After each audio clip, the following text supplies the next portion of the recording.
The autumn sun hung low over the pine trees along Highway 9, casting long golden shadows across the asphalt. Inside a dusty 10-year-old dark green Ford pickup truck, the radio softly played a blues track. Byron Hayes sat behind the wheel, his large, calloused hands resting loosely at the 10 and 2 positions. He was a broad-shouldered black man in his late 50s, wearing a faded plaid flannel shirt, dark work jeans, and scuffed leather boots. His hair was cropped short, touched with silver at the temples, and his dark eyes carried the quiet, unshakable calm of a man who had seen everything the world had to offer. Beside him in the passenger seat was his 17-year-old son, Derek. Derek was tall, gangly, and still wearing his high school basketball jersey, his knees practically touching the dashboard. "Coach said I had 6 assists today, Dad," Derek said, a broad smile breaking across his face as he looked at his phone. "He thinks the scouts from state will be at the Friday night game." Byron chuckled, a deep, warm sound that filled the cab. "Assists are good, son. A guy who scores 20 points makes himself look good. A guy who makes 6 assists makes the whole team look unstoppable. You always say that," Derek laughed, leaning his head back against the headrest. "Did you play point guard back in the day?" "I played whatever position meant I didn't get benched," Byron replied, adjusting his rearview mirror. As he looked into the mirror, Byron noticed a white police cruiser with sleek chrome accents pull out from behind a billboard half a mile back. It didn't turn on its sirens immediately, but it accelerated quickly, closing the distance until it was tailgating Byron's rear bumper. So close, Byron couldn't even see the cruiser's headlights in his mirror. Byron glanced down at his speedometer. 42 in a 45 zone. His taillights were working, his seatbelts were buckled, and his positioning was dead center. "Dad? Why is that cop right on our bumper?" Derek asked, his relaxed smile fading as he glanced in the side mirror.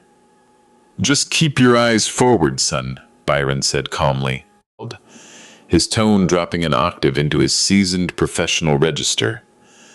"Don't reach for anything. Don't touch your phone. Just leave your hands right on your laps." A second later, the red and blue emergency lights flashed violently on the cruiser's roof, accompanied by a sharp, aggressive yelp of the siren.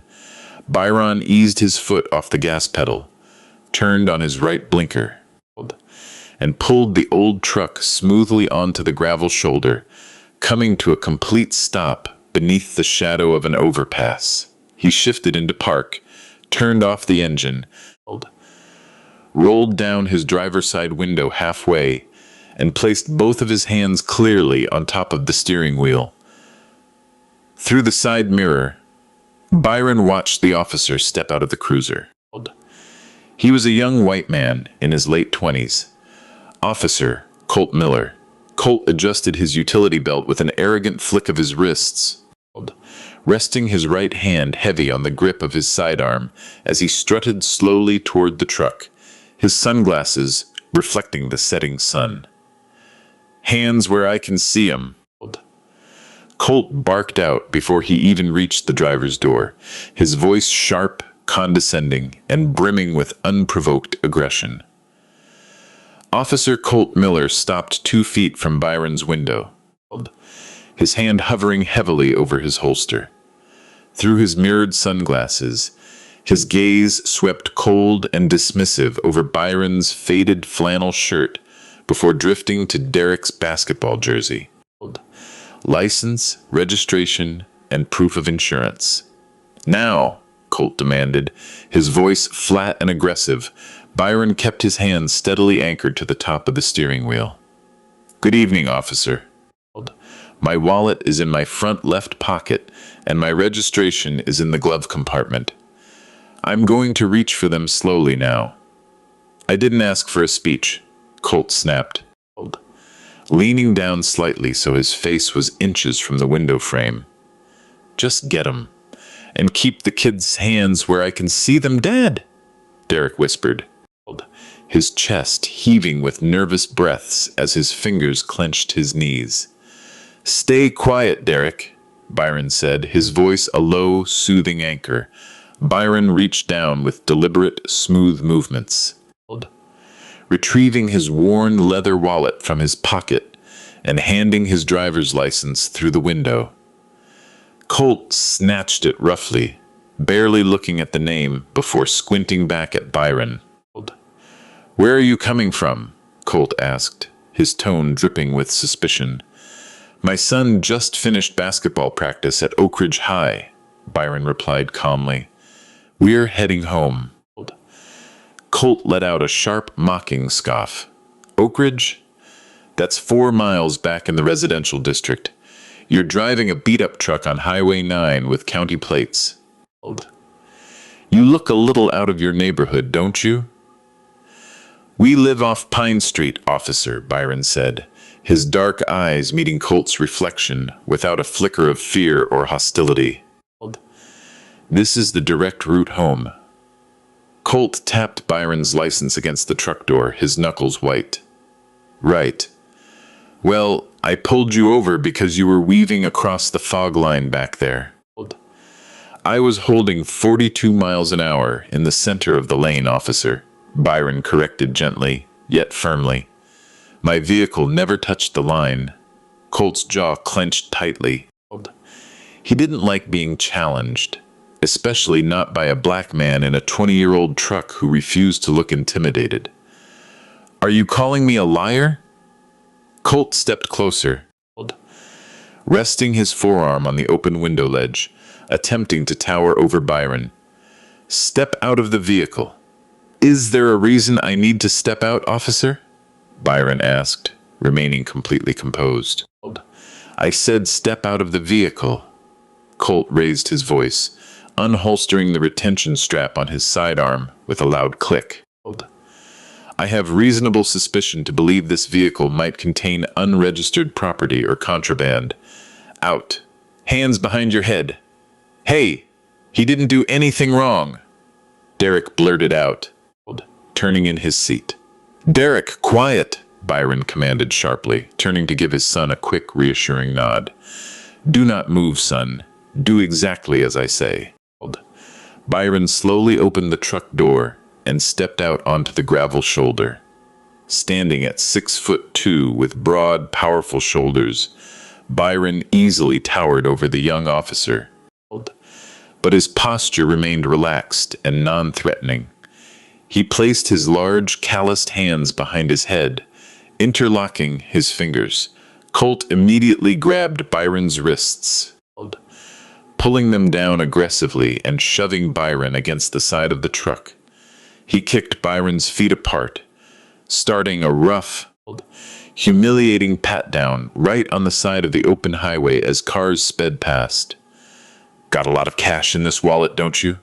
Colt sneered, pulling Byron's wallet from his pocket and flipping it open to reveal a stack of clean $100 bills. Money Byron had just withdrawn from the credit union for Derek's sports camp tuition. Where'd a guy in a flannel shirt get $2,000 in cash on a Tuesday afternoon?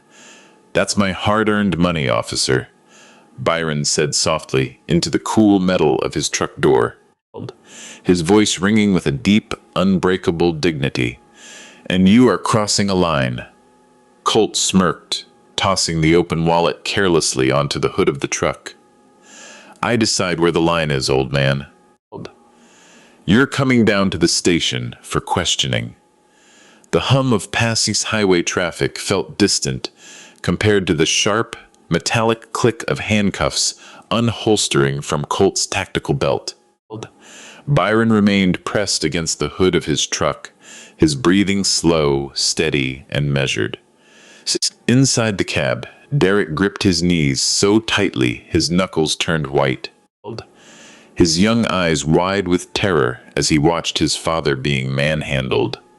"Hands behind your back," Colt barked, grabbing Byron's left wrist and wrenching it upward with unnecessary force. "Officer Miller, I have complied with every single request you have made," Byron said softly, his voice low and vibrating against the warm steel hood. "My son is 17. He's watching you escalation bait a routine traffic stop. You have no legal probable cause to handcuff me. I have whatever cause I need when a suspect questions my authority," Colt sneered, forcing Byron's wrist toward the small of his back. "Now stop resisting." "He's not resisting," Derek yelled, throwing his passenger door open and stepping onto the gravel shoulder. "Leave my dad alone. He didn't do anything." Colt's head snapped toward the teenager. In a flash of blind adrenaline and anger, Colt released Byron's wrist, reached for his sidearm, and pointed his Glock directly at Derek's chest. "Get back in the vehicle, on the ground. Right now. Derek, no."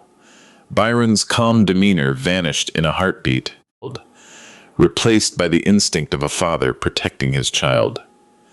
Without moving his hands toward his waist, Byron deftly pivoted his body, stepping smoothly between Colt's gun barrel and his son. He positioned his massive frame as an impenetrable shield, blocking Derek completely from Colt's line of sight. "Lower the weapon, officer," Byron said, his voice dropping into a tone so cold, so commanding, and so heavy with authority that Colt actually flinched. "Look at me. Lower your weapon right now." Colt's hand trembled slightly as he stared up at Byron. For the first time, Colt noticed the complete lack of fear in the older man's eyes. There was no panic, no submission, only the cold, tactical assessment of a master watching a novice make a fatal mistake. You get back against the truck," Colt stammered, stepping back 2 paces to maintain distance, his gun still raised. "Both of you on your knees."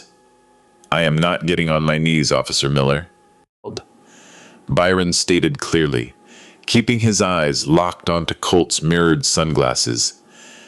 "And you are going to put that firearm back in its holster before you destroy your life and career on this shoulder." "Are you threatening a police officer?" Colt yelled, his voice cracking slightly. "I'm giving you professional advice," Byron replied, stepping forward half an inch, just enough to keep Derek firmly behind him. "You took my wallet. It's sitting open on the hood behind me. Look inside the hidden leather compartment behind the bills." Colt blinked, sweat dripping down his temple beneath his police cap. "What?" "Look inside the compartment, officer," Byron repeated softly. "And let's end this spectacle before it goes any further." Colt kept his gun trained on Byron with his right hand while reaching back with his left, fumbling across the truck's hood until his fingers caught the edge of Byron's worn leather wallet. "Don't try anything," Colt muttered, stepping back another pace as he unpinned the inner flap of the wallet. Inside, tucked neatly behind the stack of tuition cash, was a small, heavy piece of polished brass wrapped in a protective leather sleeve. Colt flicked it open with his thumb, expecting to find a fake ID or a permit. Instead, a gleaming, 5-pointed gold star caught the fading sunlight. Engraved across the top arch in bold, raised lettering were the words, "Chief of Police, Metropolitan Police Department." Beneath it sat a gold medal, inscribed with the State Cross of Valor, bearing the official seal of the governor's office and the registration number, 001. Colt's thumb froze against the brass. The color drained from his face so fast it looked as if he had seen a ghost. Chief Byron Hayes?" Colt whispered, his voice barely audible over the wind blowing through the overpass. "That's Chief Commander Hayes to you, Officer Miller," Byron said, his voice quiet, steady, and unyielding. Colt slowly lowered his Glock, his hands trembling violently, as he looked from the gold badge in his left hand to the broad-shouldered man in the flannel shirt standing before him. Chief Byron Hayes was a living legend across the entire state, the former head of the Internal Affairs Bureau, the youngest chief of police in county history, and currently the active chairman of the State Police Oversight Commission. He was the man who wrote the very field protocol manual Colt had studied in the academy, and the man who held the authority to revoke any officer's badge with a single phone call. "Sir, Colt swallowed hard, his throat completely dry. "I didn't—" "Your truck. You weren't wearing a uniform." Byron didn't raise his voice. He simply reached out his hand, palm up. "Give me my wallet, officer," Byron said calmly. Colt handed the wallet back as if it were made of burning glass, his knees visibly shaking as the full weight of his arrogance crashed down upon him. "Now," Byron continued, slipping the wallet back into his pocket, "you are going to call your dispatch on that shoulder mic. You are going to request Superintendent Cole to step onto this frequency immediately." Colt's eyes widened in sheer panic. "Chief Hayes, please, I made a mistake. We don't need to involve Superintendent Cole." "You pointed a loaded firearm at an unarmed 17-year-old high school student on an open highway, Officer Miller," Byron said, his dark eyes narrowing into steel. "You didn't make a mistake. You revealed who you are when you think nobody is watching. Make the call." Officer Colt Miller's hand shook violently as his thumb pressed the side button on his shoulder microphone. The bold cockiness that had filled his posture moments ago was entirely gone, replaced by a pale, sweat-slicked panic. "Dispatch, this is Unit 204, Colt stammered, his voice thin and cracking over the static. I need an emergency patch to Command Channel 1. Direct transfer to Superintendent Cole." The radio crackled back instantly, the dispatcher's voice crisp and skeptical. "Unit 204, Command Channel 1 is reserved for tactical emergencies and senior command staff. State the nature of your request." Colt looked up at Byron. The chief stood unmoving against the side of his truck, his arm draped protectively around Derek's shoulders. Byron gave Colt a single silent nod. "Tell her code November 7. Byron stated quietly. Colt swallowed the lump in his throat and leaned into the microphone. "Dispatch, execute priority transfer code, November 7. I am on Highway 9 at the mile marker 14 overpass." A heavy silence hung over the radio for 3 agonizing seconds. Then the line clicked with a sharp, high-priority chime. "Unit 204. This is Superintendent Richard Cole." A gravelly, authoritative voice boomed over the speaker, cutting through the highway wind. "I am currently en route to City Hall. Why am I receiving a November 7 code on an open traffic frequency?" Colt opened his mouth, but no sound came out. His chest heaved as panic paralyzed his vocal cords. Byron stepped forward, taking 2 deliberate strides toward Colt. Without touching the officer, Byron leaned down toward Colt's shoulder mic, pressing the talk button with his own thumb. "Richard, it's Byron," he said softly. The static on the radio cut out completely. A long pause followed before Superintendent Cole's voice returned, transformed instantly from professional irritation to sheer disbelief and immediate alert. "Byron, where are you? What's going on?" "I'm sitting on the gravel shoulder at mile marker 14 on Highway 9 with Derek," Byron replied, his tone chillingly polite. "One of your patrol officers pulled us over. He claimed I was weaving, drew his sidearm on my son, and tossed my personal property onto the hood of my truck." "He drew his weapon on Derek?" Cole's voice roared through the speaker so loudly that Colt flinched back as if struck. "Who is the officer on scene?" Unit 204. Officer Colt Miller. Byron read the name tag on Colt's chest with a cold, even gaze.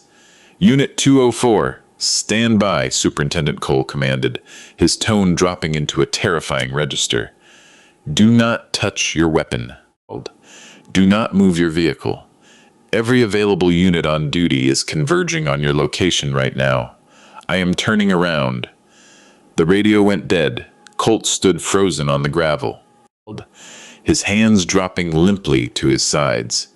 He looked at Byron, his eyes filled with desperate, silent pleading. Beside the truck, Derek looked at his father in total awe. For 17 years, he had known Byron simply as Dad. The quiet man who worked late hours at an office, wore flannel shirts, repaired old lawnmowers, and cooked breakfast on Sunday mornings. He had never seen his father command an entire city police force with 2 sentences. Dad, Derek whispered, stepping closer. Who are you? Byron looked at his son, his expression softening as he gently patted Derek's shoulder. I'm still your dad, son, but tonight, we're going to teach this young man what a badge is actually supposed to stand for. In the distance down Highway 9, the faint, rising wail of multiple sirens began to echo through the valley. The faint wail in the distance grew into a deafening roar within 3 minutes. The highway horizon flooded with a flashing cascade of red and blue light as 6 blacked-out police interceptors descended upon the overpass.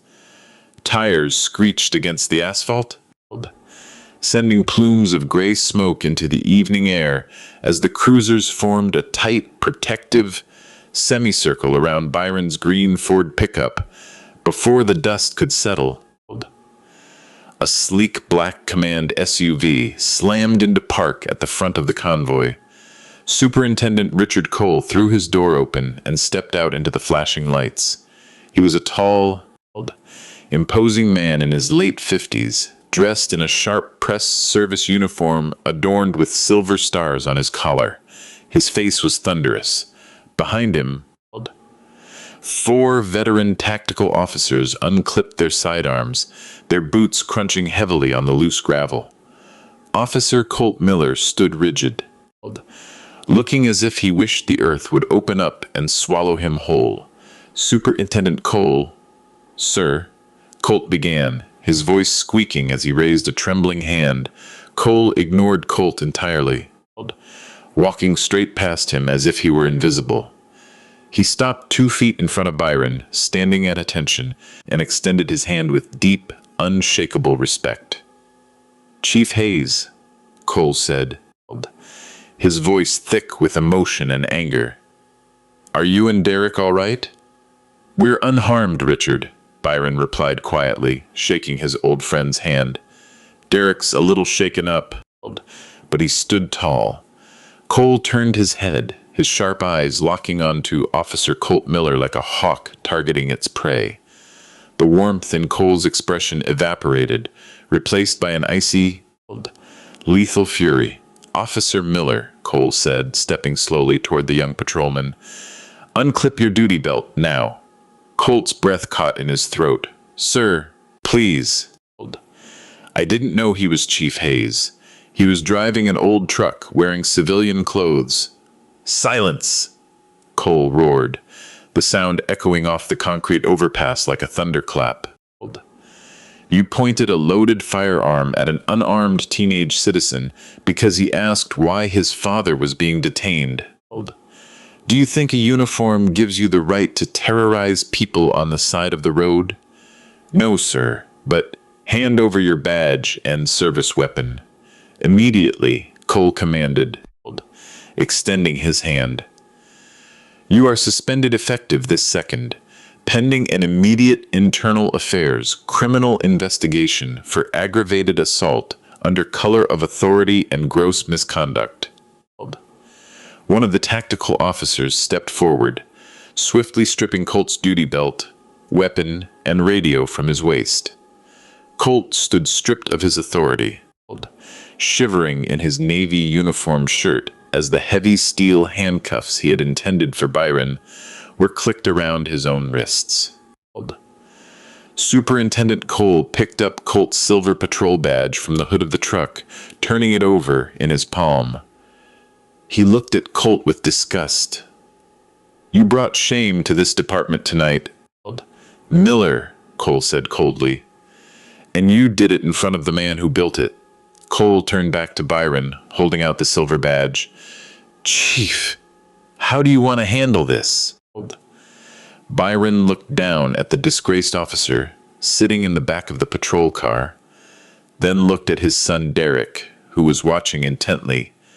Byron stepped forward, his massive frame illuminated by the flashing police lights, preparing to deliver a final, unforgettable lesson.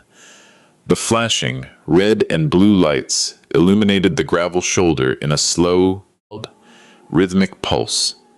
The highway had fallen dead silent, save for the hum of idling police engines and the wind blowing through the concrete overpass. Byron stepped forward, his heavy boots crunching against the loose gravel. He walked past Superintendent Cole and stopped right outside the open rear window of the cruiser, where Colt sat handcuffed, his head bowed, his hands trembling behind his back. "Look at me, Miller," Byron said softly. Colt slowly raised his head. His eyes were red-rimmed, devoid of the smug arrogance that had defined him 10 minutes ago. "You told me earlier that you decide where the line is," Byron said, his deep voice carrying through the cool night air. "That is the fundamental flaw in how you wear that uniform. A police officer doesn't invent the law, nor do they own it. The badge you wore isn't a shield to hide your insecurity, and it certainly isn't a license to intimidate people who look like me or drive older trucks." Colt swallowed hard, a single tear cutting a clean line through the dust on his cheek. I'm sorry, Chief Hayes. I panicked."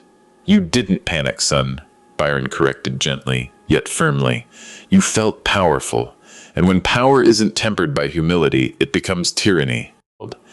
You saw a black man in a flannel shirt and assumed I had no voice, no rights, and no way to fight back. You judged my worth by the age of my vehicle and the color of my skin." Byron reached into his pocket and pulled out his own golden Chief Commander badge. He held it up so the streetlights caught the polished metal. "This brass doesn't make me better than anyone on this highway," Byron continued, looking directly into Colt's eyes. "It obligates me to serve them.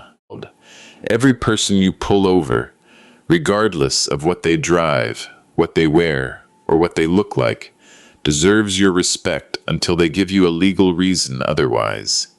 If you can't understand that, you don't belong on this force." Superintendent Cole stepped up beside Byron, his jaw set like granite. "The formal paperwork for your termination and criminal indictment will be processed by midnight, Miller. You'll answer to the grand jury for drawing a firearm on a minor." Cole gestured to two officers, who closed the cruiser door and drove Colt away. His sirens silent as the car merged into the dark highway, Byron turned back to his truck. Derek was standing by the passenger door, his arms crossed, watching his father with a mix of awe and profound realization. "You all right, son?" Byron asked, stepping up to the young man. "I am now, Dad," Derek replied, a small, proud smile breaking across his face. He looked at the golden badge still in Byron's hand. "Why didn't you ever tell me you were the chief of police?" Byron smiled warmly, placing a heavy, affectionate hand on Derek's shoulder. "Because at home, my most important job is just being your father. Now come on, we're late for dinner. And you've got a big basketball game on Friday." The high school gymnasium was deafening. The scoreboard clock flashed red in the final 4 seconds. Oak Ridge 68, Westlake 67. Derek stood at the free throw line, sweat glistening under the bright overhead stadium lights.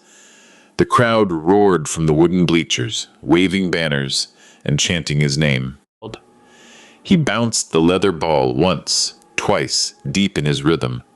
A young man filled with quiet focus and complete composure.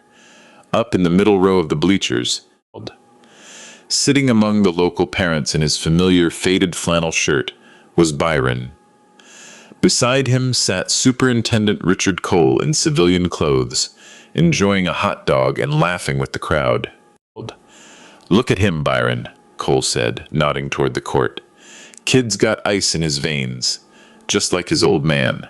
"He's better than I ever was," Byron said softly, a warm grin lighting up his face. On the court, Derek paused before taking his shot. He glanced up into the bleachers, catching his father's eyes. Byron gave him a simple, subtle nod, the same steady anchor that had shielded him on Highway 9. Derek bent his knees, released the ball in a smooth arc, and watched it swish cleanly through the net as the final buzzer sounded. The gym erupted into pandemonium as his teammates rushed the court, lifting Derek onto their shoulders. An hour later, the gymnasium had emptied out.